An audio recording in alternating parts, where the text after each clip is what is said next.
Hallo julle, vandag vertel ek julle van die tannie. Sy stap altyd by die pet shop in. Dan koop sy vir haar 10 kg hondekos. En so hier na die 3de week, toe koop sy nou weer vir haar 10 kg hondekos. Toe stap die salesmannetjie nou na toe en hy sê: "Tannie, jy moet hom seker een groot hond hê. Want elke week as jy hier dan koop jy 10 kg hondekos. Wat so hond het jy?" Sy sê: "Nee, my oukie, jy gaan my nou nie verstaan nie. Ek het nie hond nie. Dis nie vir 'n hond nie, dis vir die oom. Hy dink hy's 'n hond." En die ou dink so 'n bietjie. Hy sê: "Maar tannie, jy kan mos nie die kos vir die oom gee nie. Die oom kan mos nie hondekos eet nie, hy sal vrek daarvan." Sy sê: "Ou seun, gee net vir my asseblief hierdie 10 kg hondekos.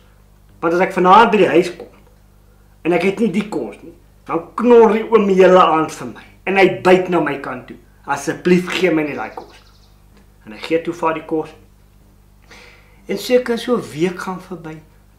En eendag toe kyk die ouetjie so en hier stap die tannie, hardop sy so vinnig voor die winkel se venster verby met 'n swart rokkie aan, tissue op die oog. En sy huil. En die ouetjie kyk so en hy sê vir die kliënt: "Wag net so 'n bietjie, en hardloop vinnig uit." Hy sê: "Tannie, kom hier." En nou, sy sê: "Die oom is dood vanoggend. Ons het hom vanoggend begrawe." Tissuetjie so op die oog. Hy sê: "Maar tannie," hy sê, "ek het mos vir jou gesê, die oom kan nie hierdie kos eet nie. Hy sal doodgaan daarvan." Sy sê: "Nee, hy's nie van die hondekos dood nie." Okay, kyk so. Hy sê: "Nou maar tannie, van wat is die oom dan dood?" Sy sê: "Nee, hy het in die middel van die straat gaan sit. En hy was besig om sy knaters te lek, toe trap 'n bus hom dood."